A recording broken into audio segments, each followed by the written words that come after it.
So again, as a quick reminder, I will be covering some minor spoiler stuff to do with volume 15 and 16, more just to allow me to give context to the actual topic at hand. So again, you have been warned that I may dabble into some minor spoiler content, and a big thank you to my Patreon members.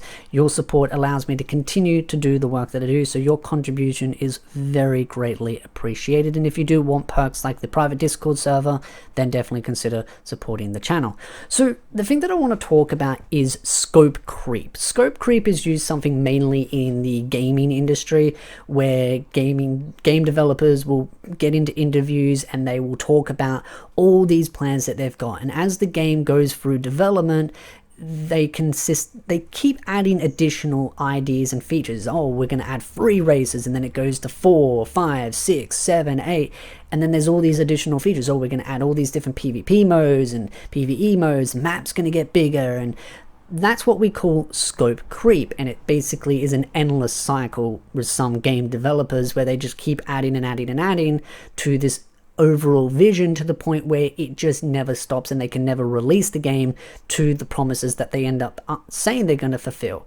And that's the same issue that I think Overlord went through for volumes 1 through 13. 1 through 13 just kept adding and adding and adding to this world, kept expanding the possibilities of where the story could go.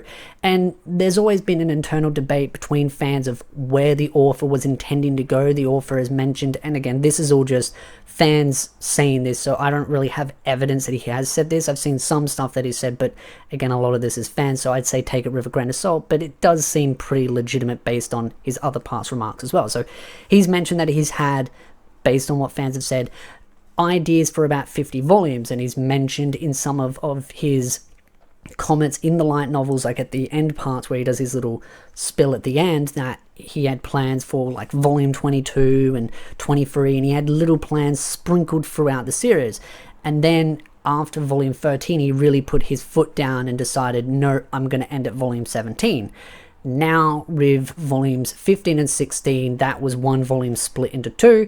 We are now going to be seeing the story end at volume 18. So to go from 50 volumes worth of ideas to 30 volumes to 20 or something, where he's got ideas for more stuff to do with the dwarves, etc., and all these other ideas that had been expanded. I mean, the Draconic Kingdom, I believe, was at least going to be a volume in itself, and that's just a passing remark in one of the newer volumes.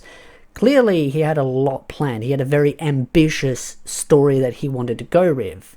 Now, why he ended up deciding to just cut the story as high and dry as he did is another speculation that is theorized by many fans. And he's said one thing, then he said another thing. And I think a lot of it's just been kind of twisted and molded over time. It kind of reminds me of the Classroom of the Elite situation with the anime, and I fell for it as well, so I'm guilty for falling for this kind of stuff, where fans would say one thing, and then when you actually found out the truth, it was kind of a little bit over-exaggerated. As the saying goes, the truth is somewhere in the middle. So as fans say one thing, but it kind of is a little bit more in the middle. So the overall theory that a lot of people had come up with why he ended up wanting to stop the story was due to piracy, and that all stems from, actually, that story comes from the Evil Eye side story, which is not available in the West. It is a Japanese only light novel that was sold with season 3 as a bundle. Like, you'd buy the 2 DVDs, you get these little tickets, and then you'd be able to combine them. You get a sheet and you make an order form to buy the Evil Eye side story volume, which was not part of the main story. It was its own different story, where Ainz left the guild building before the game turned off, and he ended up being sent to a different timeline. So it's created a lot of different speculations on how that kind of transportation timeline thing works. So that volume never got released to the West, so a lot of fans found ways of consuming the content, and the author got upset. But what ended up happening was some fans kind of just took it as general piracy, not specific piracy of that volume. And then of course there were some individuals on Twitter that are known quite prevalently in the industry, decided to jump on that bandwagon and try and hate on the Western fanbase, and the Western fanbase kind of fought back, and then the author apologized and kind of retracted some of his statements. So one of the theories was that piracy was the reason why he decided to stop doing the light novel series. Now, I don't believe that's the reason. I just think that was one of the ways that he was using it as an excuse to justify his frustration. I think there are two general good theories. One being that Katakawa, if I pronounce it right, has been mistreating him quite poorly. So there's a lot of history about them mistreating their writers and animators and studios. I mean, I made a video on my main channel talking about the 40 anime projects that they were planning to do in a year, and that includes movies, OVAs, and just new and old seasonal stuff. So they had a lot of projects planned. They're still going with that kind of rate at this point. So they're working their studios overtime. So you can imagine how they treat their writers, constantly demanding them to pump out content so that they can make new animes and seasons and OVAs. So I do have a theory that he got very sick of being mistreated and him not getting his fair share of his work. I mean, I would be in the same situation. I would not want to work on a project that I loved if I wasn't getting the lion's share of my work. Like, if I'm writing it, creating it, pouring my love, sweat, blood, sweat, and tears into it, I'd want a massive cut of that project because that's my work. I put in most of the work. I want my fair share. And if Katakawa is, again, this is all just speculative, taking the majority of the share, which is the lion's share, then I can imagine why he'd be frustrated. Now, this is all just speculative based on what we know with little rumors and hints and all that, so take that with a grain of salt. The other one is that, and this is a fan one, based on the fact that he started the light novel series because of his friends not doing D&D with him anymore. So he created a story, and you can kind of feel that Ainz is the writer. I've always believed, my theory was that Ainz is the writer, is a self-insert of the writer into Ainz, and that's why Ainz's mindset has changed throughout the light novels because of that. So with him finding new friends to play D&D with, he's kind of moved on. And so he's just decided he didn't really want to write the series anymore because he had moved on, which is why the theory of the Evil Eye side story solidifies that, because the Evil Eye side story almost is like a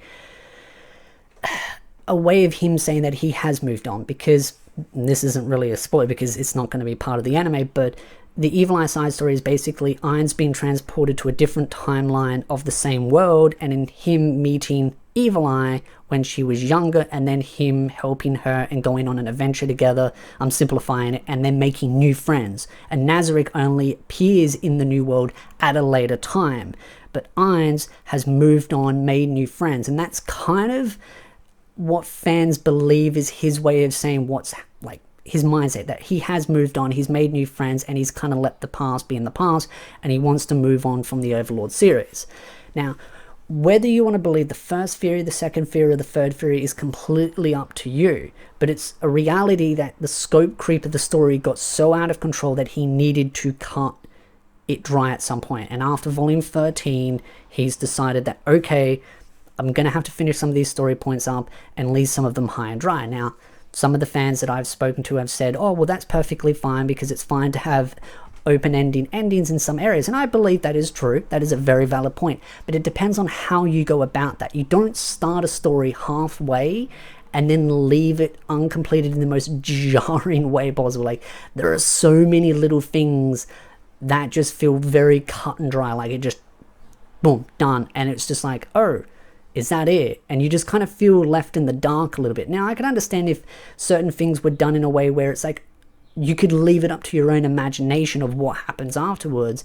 Kind of think of Renaer and Climb. Like, they got their ending. Renaer got her happily ever after, and you can speculate on how things happen afterwards, but it's not left high and dry. It at least gives you a somewhat satisfying feel of, okay, I know where the story went, what generally happened, but I can speculate now where it would go after that.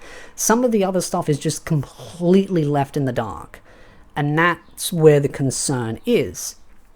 So that's why I believe Overlord went through an issue of scope creep, because he kept adding and adding and adding and adding as he was enjoying writing the story, and then as he got to that point, he got tired and he wanted to move on, but it was too late. He had all these plot points opened up, so now he's trying to close as many of them off and leave some of them high and dry, which he has said that fans can make their own fanfics, which that is a counter argument. It will be great for fans to try and complete some of those stories in their own mind, but that's just going to turn into another whole civil war of fans being like, well, no, that's not how the writer would do things, and this is terrible and this is good. And I mean, that's naturally going to happen regardless, but it will be interesting to see what kind of fan theories and fanfics come out of it. I mean, I've considered writing a couple myself, like minor ones, like maybe do some video ideas where I talk about what if situations of where the story could have gone through certain plot points, because one I wanted to see was in volume 11 when Ainz kind of takes the Adventurers Guild under his wing and is like, all right, I'm going to turn you into adventurers, not pest control. That's the way I saw it. I just like that way of him going like, it's not pest control, you're going to be adventurers, you're going to go out into the world and discover new places.